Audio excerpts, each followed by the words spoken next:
Dear students, welcome to this class. In the last class,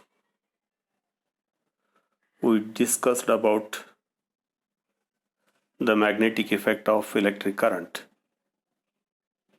Under this, first we studied the Biot-Savart's law that gives the magnetic field at a point due to current carrying conductor. That equation is given by dB is proportional to I dl sine theta divided by r square, or this can be written as dB is equal to mu 0 by 4 pi into I dl sine theta by r square. This is a fundamental equation in this chapter. This is called as a Biot-Savart's law. And making use of that, in the last class we derived the equation for the magnetic field at a point due to a long straight current carrying conductor. The equation for that is given by B at a point due to long straight conductor is given by B is equal to mu 0 by 4 pi into I by d. That should be measured in terms of Tesla. D is the distance between the point and the conductor at which it is placed. In this class, let us look at the equation for the magnetic field at a point along the axis of a circular coil which is carrying current. This expression has a lot of applications in the electrical instruments. As shown in the diagram, let us consider a circular coil and let us suppose to be P be a point which is at a distance x from center of the coil, where we are finding the magnetic field strength at P due to entire coil. Before doing that, let us consider a small current elements on the surface of the coil as A and A dash. The length of those elements are taken as a delta L. By constructing a geometry as shown in the diagram, the circular coil carrying a current of I amperes and whose radius is R, let us suppose to be the current element at point A on the coil from the point P is at a distance capital R, whose makes some angle alpha. That angle is denoted by APO. Similarly, for the current element A dash as shown in the diagram. At point P, due to these current elements, the magnetic field at P due to current element A is along delta B, and similarly the magnetic field at P due to element A dash is also delta B. These are supposed to be resultant values, therefore these can be divided into rectangular components. For the first element A, along the x-axis it is supposed to be delta B sin alpha, and along y component it is delta B cos alpha. And similarly for the element A dash, the component of x is delta B sine alpha along x direction, and one more thing is along y component it is delta B cos alpha. Here delta B cos alpha along y and delta B cos alpha along y dash both are in opposite direction, then they cancel each other. By making use of this geometry, we can derive the expression. The magnetic field at point A due to a current element having a length as a delta L is dB. Delta B is mu naught 4 pi I delta L sine theta by r square.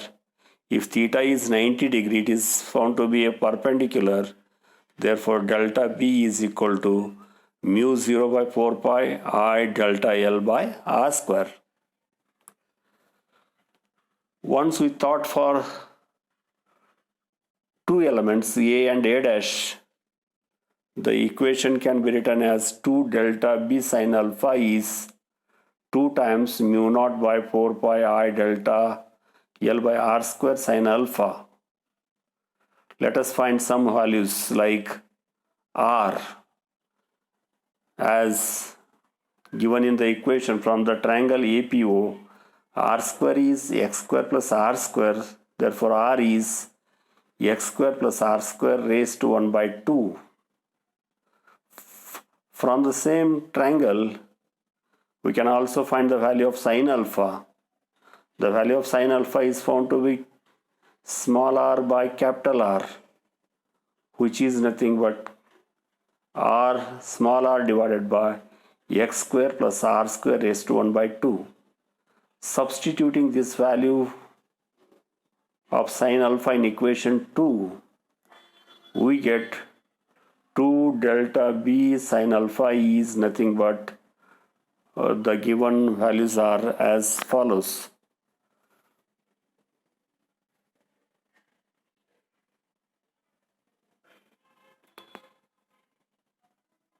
The final equation becomes 2 delta B sine alpha is equal to 2 into mu 0 by 4 pi into I r delta L divided by r square plus x square raised to 3 by 2. This is a simple equation for the magnetic field along the axis of a circular coil at a point P due to two small current elements A and A dash. The same equation is written for the entire coil as, if we write the equation for the entire coil, the total field at P due to entire circular coil is given by, we just summing the delta B, therefore the summation of the above equation.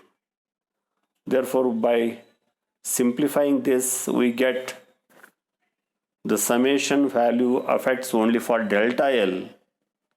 Therefore, the summation delta L is pi r, because half circumference of the coil is taken and we should be multiplied by number of turns in the coil as n.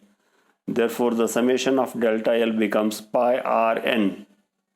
Therefore, the value becomes B is equal to 2 times mu naught 4 pi I r square n pi divided by r square plus x square raised to 3 by 2.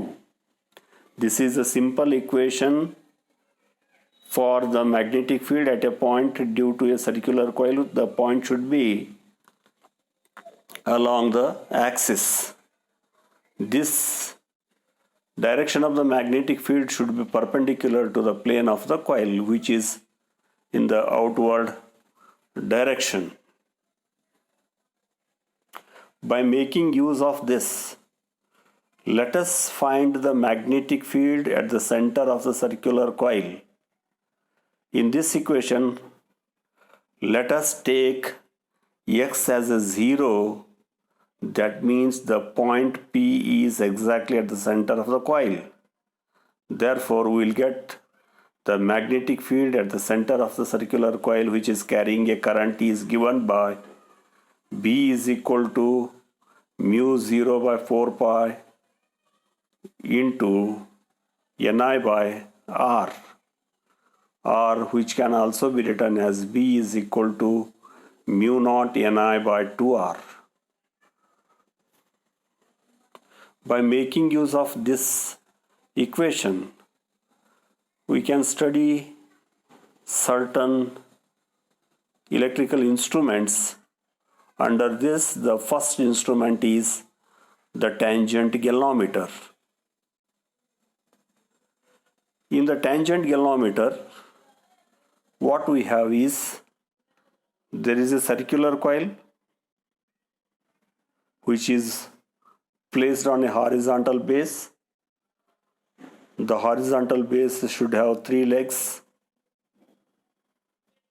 At the center of the circular coil there is a magnetic needle, and also before measuring current by making use of this instrument,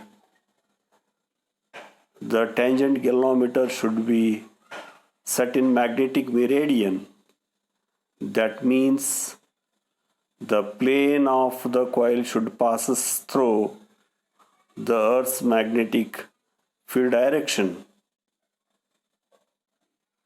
Therefore, whenever the current passes through that tangent galvanometer, the magnetic field due to electric current should be always perpendicular to the plane of the coil. Because of these two magnetic field, one is the magnetic field due to electric current and another is Earth's magnetic field. Both are perpendicular to each other. Therefore, the magnetic needle in the compass box gets deflected or sets in the resultant direction, and it satisfies the equation B is equal to BH tan theta. Whenever theta is 45 degree, we get B and BH are equal values and both are perpendicular to each other. This equation is used in order to measure the value of B or BH, or we can find the value of I, that means current in the circuit also. This is the equation B is equal to BH is called as a tangent law, as we studied in second PUC. By making use of tangent galvanometer, for this year we shall look at the Helmholtz galvanometer. This is the principle of this is same to that of tangent galvanometer. Here in this instrument, instead of using one circular coil, here two circular coils are used, and two circular coils are connected in series manner. The dimension of each coil is the same, and the distance between these two coils should be equal to a radius of either coil. As shown in the diagram, in the first diagram left side, that diagram belongs to tangent galvanometer. In the right side diagram is Helmholtz tangent galvanometer. It should have two circular coils which are connected in series. The compass box is placed exactly in between two coils. Whenever the current flows through one coil, gives the same current in the other coil also.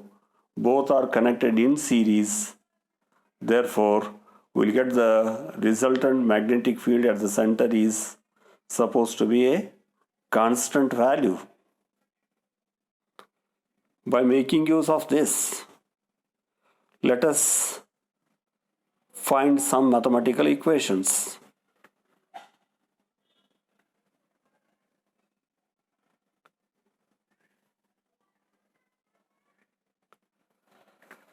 Here the field is uniform. Therefore, whatever the measurement becomes accurate. But as shown in the left diagram, that is the diagram for tangent galvanometer, where there is a single coil, the compass box is exactly center, the measurement at that instrument is not found to be uniform because the compass box may be exactly center or not. Therefore, there should be some error in measuring current or BH or B. But in case of HTZ, the measurement is accurate because the compass box is placed is exactly at the center where the resultant magnetic field is uniform. The expression in order to measure current in HTZ can be discussed in the next class. Thank you.